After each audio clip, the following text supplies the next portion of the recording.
For many new owners, one of the things they really worry about with their puppy is toilet training. I mean, after all, nobody wants to be constantly clearing up after their dog, or worrying about where they can take him, or just failing in this first training task. The good news is that puppies like Nadia here come pre-toilet trained. If you watch a litter of puppies, their mothers already taught them to go outside of the sleeping area when they need to toilet. So all we have to do is just follow the rules that their mums already taught them. It's really important that when we get a puppy though, we get a puppy that's been properly reared in the home so that their mothers have already had a chance to teach them this really important first lesson.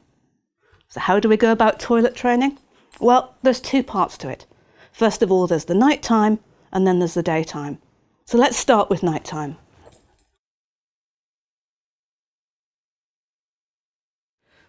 One of the easiest ways to toilet train your puppy at night is to use a crate to restrict the area he's got to sleep in.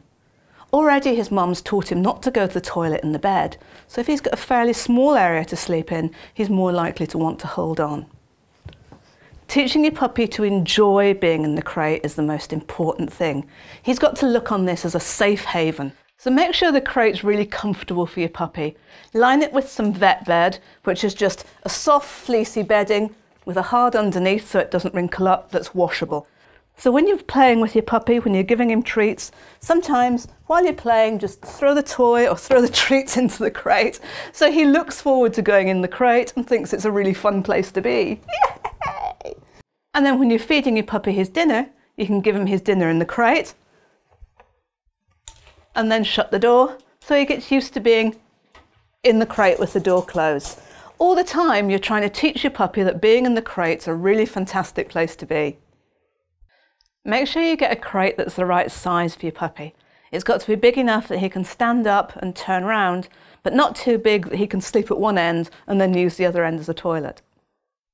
So when you bring your puppy home, the very first thing you're going to have to do is decide where he's going to sleep. As far as I'm concerned, this is the first time your puppy's been away from his mum, away from his litter mates and being on his own, so I prefer to have the puppy in a crate beside my bed. There's plenty of time to move the crate later when he's used to his new home, and you can move the crate further and further away and eventually wherever it is that he's going to sleep. But to start with, first of all, it's easier for your puppy to be beside you, but it's an awful lot easier for you to do your toilet training because you can keep an eye on him. So make sure the crate's comfortable, make sure it's lined with your vet bed so it's nice and soft for him. Use your Adaptil spray and spray the bedding. Remember to wait 15 minutes after spraying before putting your puppy into the crate. And then you're ready for your first night. So first of all, it's important that your puppy's last meal of the day isn't too late. You want his digestive system to be nice and empty before he goes to bed. Also have a good game or a play with him before he goes to bed as well. First of all, play and movement stimulates the digestive system, so he's more likely to go to the toilet before he goes to sleep, and also he'll be more tired, so he's more likely to sleep through the night. Then in the last half hour before you go to bed, let your puppy relax so that he's nice and sleepy, so that when you're ready to go to bed, you can pop him in the crate and he's ready to sleep. And then go to bed quite late. It's a reality that having a new puppy does mean that to start with, you're not going to get an awful lot of sleep. But if you do it properly and put all the toilet training work in now, you'll be surprised how quickly it'll be before your puppy's fully toilet trained and you're getting a really good night's sleep. So when you're toilet training your puppy, it's really important that he doesn't have mistakes. Young puppies have small digestive systems, and if you've got a toy breed or a really small dog, that's even more especially true. So quite often they need to go to the toilet in the middle of the night, and you need to make sure that they don't soil their crate and get into that habit. So if you hear your puppy's awake and moving around, get up, even though it's the middle of the night, take him out, give him a chance to toilet and give him a chance to succeed in his toilet training. I told you you're not going to get too much sleep, but remember this is only for a really short period of time while you're toilet training your puppy. Then in the morning, get up early, and the very first thing you do when you wake up is take your puppy straight outside. Again, give him the chance to go to the toilet in the right place so you can reward him for it. Every single time he succeeds and you reward him, the better his toilet training is going to get. In a very short time, you'll find that your puppy's sleeping all the way through the night, that you're not having to get up in the middle of the night, And at that point, you can start to move your puppy's crate to where you want him to sleep. Do this really slowly, just moving it a little bit across the bedroom, into the hall, and then wherever it is that he's going to spend the night.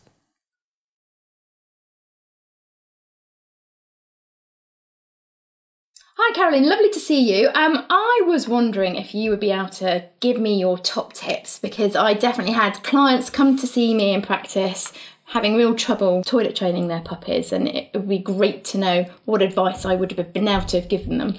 I think the most important thing for everyone is reward your puppy every time he gets it right. Your puppies don't want to get it wrong, and they don't know where the toilet is. And so we've got to be really clear that when you pee or poo in this place that we want you to go, that it's fantastic, that we love pee and poo, and that we're going to reward them with the yummiest treats ever. They've got to be in no doubt at all when they get it right. Every single time you get a chance to reward your puppy, the more likely he is to do it right in the future. Okay. So that means you've got to go with him all the time. It doesn't matter if it's wet, if it's dark, it's raining. You don't just open the door and throw your puppy out. You've got to go with him, and the moment he gets it right, you've got to go, yeah, that's the bit that I wanted. That's what I'm really, really pleased with you for. Every single chance we get to reward our puppy for doing it right, then the quicker the toilet training is going to be. So what about when they get it wrong and they make a mistake? What should we do then? I think the best bit of advice that I saw on when dogs get it wrong was a fantastic cartoon saying, when you're toilet training your puppy, get some rolled up newspaper, have it beside you, and any time the puppy makes a mistake, hit yourself over the head with it for not watching your puppy, not paying attention, and expecting too much from them. The bottom line is we never punish puppies for mistakes. We want to try and reward them. We want to make their life as complicated free as possible. We don't want to break down the relationship that we have with our tiny little squidgy puppy by punishing them for something that is our fault. They're only tiny little babies. We have to make it as easy for them as possible. I mean, one of the problems is if you punish puppies, they get really confused, and you'll get puppies that will sneak off and toilet when you're not looking. A number of people that will say, I take my puppy out and he won't go, and then he'll come in and sneak off and do it in the house. And it's actually because he's really got scared of going to the toilet in front of you, because sometimes you punish him and he doesn't quite understand why. So we need to make it as simple for puppies as possible. That sounds like perfect advice. Being consistent both ways, really, isn't it? What about situations where they decide they want to eat what they've left behind? What should we be suggesting? What can help in that situation? Well, I mean, there's two reasons why that happens. One quite often is because people have punished their puppies when they got it wrong, and so they've learnt that pee and poo's somehow a bit dangerous, because sometimes you go a bit mad when you see it, and so they'll eat it to clear up the evidence because they're really, really worried about getting punished. Other times it can quite often happen when puppies have been brought up in really bad environments. So if you get puppy farmed puppies, quite often poo's the only exciting thing in their environment. There's nothing else there. Everything else is just completely sterile, so that's the only interesting thing. And so, again, puppies just all do anything to break the boredom. So I know it's difficult, but it's making sure you get a puppy from a really good source, from a reliable breeder, somebody who rears in the home, to try and prevent these kind of problems. What about different breeds as well? Because it was always very interesting have different clients come in with different breeds, the different problems that they're having. What advice can you give with different breeds as well? There's no doubt that some breeds are easier to toilet train than others. Hounds are quite difficult, but that's quite often because breeders rear them outside. And so they've never learnt, their mum's never had a chance to start them off properly by saying, you don't pee and poo in your sleeping area. And the other breeds that are quite difficult are toy breeds and companion breeds, partly because they've just got really, really tiny digestive systems. Things go through a lot faster and a lot quicker, and people just don't get them out enough. And also breeders quite often keep hold of toy breeds until they're 12 weeks old and don't prioritise toilet training as an issue. And so that makes it an awful lot harder. So yeah, that's an awful lot. And then there's rescue dogs as well, but that's a completely different issue. So if we want our owners to be taking the dogs out to go to the loo, how can they tell when their dog wants to go out? What should they be looking for? Well, there's certain times when puppies are going to nearly always need to go to the toilet. One is if they've been asleep, when they wake up, they're nearly always going to want to go out. After they've eaten, they nearly always want to go out. And quite often if they've had a big drink, they're going to want to go out. And if you've just had a great big exciting game with them, again, they're going to want to go out because exercise stimulates the digestive system. But every puppy's got their own sort of telltale signs. So it's a case of just watching your puppy because they're all individuals. Sometimes you can see them sniffing around the floor. Sometimes they'll turn in circles. It's just a case of getting to know your own puppy. And then the most important thing is when you take him out, be patient and be prepared to wait, because it doesn't matter how desperate a puppy is to go. Suddenly he gets outside and there's like smells and sights and there's birds and stuff, and you'll get really distracted and you'll go, oh, he doesn't need to go, and then bring him in and he'll pee on the floor. So once you get him out there, just wait, be patient. One question I've been asked before is if you've got 2 dogs in the house, so either one puppy and a resident dog already, or maybe 2 puppies, what should you do? Do you take them out together or do you take them out separately? If you've got an existing dog and you've got a puppy, then take the puppy out first and take them out separately, just because, again, it's really easy for them to get distracted. They're out there with their friend, and it's really easy to then play and not get down to doing the toileting type stuff. So take the puppy out first, always. If you've got 2 puppies, it's a little harder. I mean, I would never recommend that you get 2 puppies at the same time, because it's twice the work and they tend to bond to each other far more than they do to you, and all of those kind of things. But if that's the case, you are going to have to take them both out at the same time, because they're probably both going to need to go at the same time. You just have to be really, really quick at rewarding them.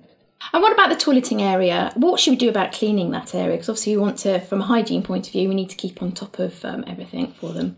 It's one of those things, if you can get into the discipline of doing it, tidy up straight away.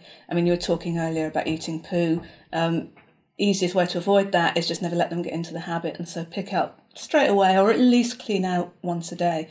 Quite often, if you don't, you'll get to the point that the dogs will just go, I'm not toileting in there, it's a bit nasty, and I kind of don't blame them for that either. So hygiene, keep it tidy and keep it clean.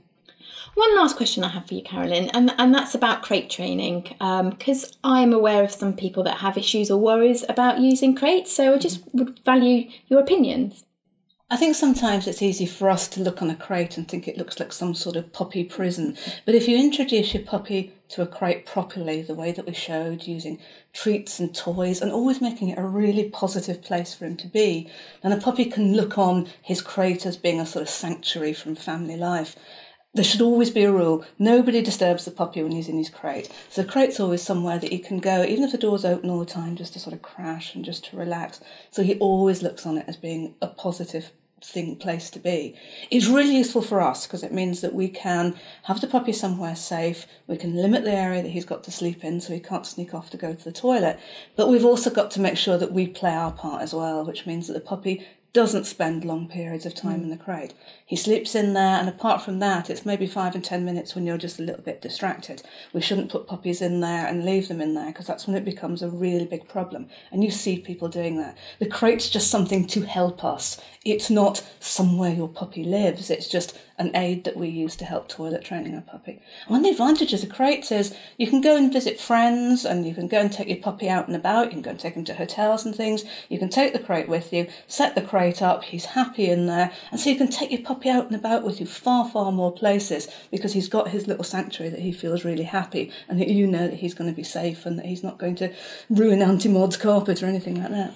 Absolutely, that sounds like perfect. Take your safe haven with you. Exactly. Is there any other options that can be used instead of a crate if somebody really, really doesn't want to use one? Yeah, definitely. I mean, what we're trying to do is just restrict the area that the puppy has to sleep in. And if you don't want to use a crate, you can use a puppy pen. And the advantage of puppy pens is they can grow as your puppy does.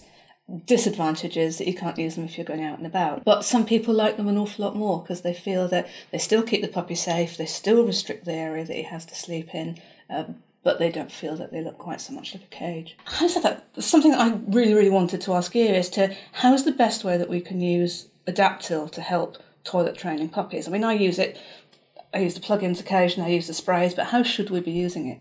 As you know, Adaptil is a copy of the dog-appeasing pheromone, which a mother dog's going to be releasing when she's had her puppies. And the idea is she comforts and reassures her puppies then that she's a safe spot to be. Mum's always safe.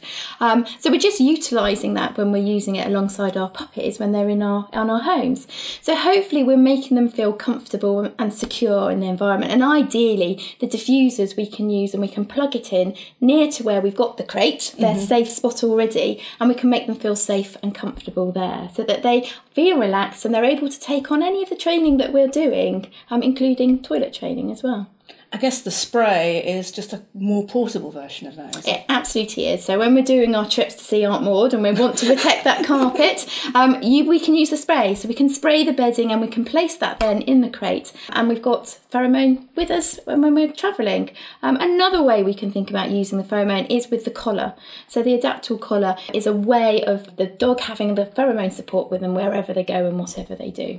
I guess that's really good when they're out and about, or if they're going to puppy classes or socialisation or anything Absolutely. like that. Absolutely. If you're out of the home, the collar's the perfect opportunity. And even travelling in the car for the first few times as well, have the pheromone support with you, and that really does make a difference. So it's quite a big commitment for puppy owners to go through toilet training properly with their puppies, isn't there? Well, it is. I mean, it's really easy to do, but it does mean that you're going to have quite a few sleepless nights, and you are going to have to put a little bit of effort into toilet training your puppy. But if you're not prepared to do that, then just go to a rescue centre and find an adult dog. What about those, sometimes when you go to rescue centres and look, there are notes that are there with some of the residents to say that they have issues with toilet training already. What about those dogs? Well, certainly if you get them home and you find that your adult dog isn't toilet trained, first thing to do is just, as you know, pop them down to your vet just to check that there aren't any clinical problems for that. And then once you've done that, it's very much a case of doing exactly the same thing as you do with a puppy. Reward them every single time they get it right. Take them out yourself. Don't just let them out into the garden. Take them out in the lead to the toilet area. Watch them every time they pee and poo in the right place. Rewarding them with treats, letting them know how fantastic they are. It's all strange for them. It's new stresses, new life, complete change in their environment. So we've got to be really clear about showing them where the toilet is, rewarding them when they get it right, and not punishing mistakes. And, of course, we can use Adaptil to help them as well. Yeah, because as you just said, it is stressful for them because it's a totally different environment, different people. And so having the Adaptil there can really help them, whether it's the diffuser or the collar, or even if you want to use the spray temporarily as well. A lot for us to think about there, Carolyn, definitely. And you've shown us what we can do during the night time for toilet training. What about during the day? Would you be able to show us what we can do? Yeah, let's go and do that now.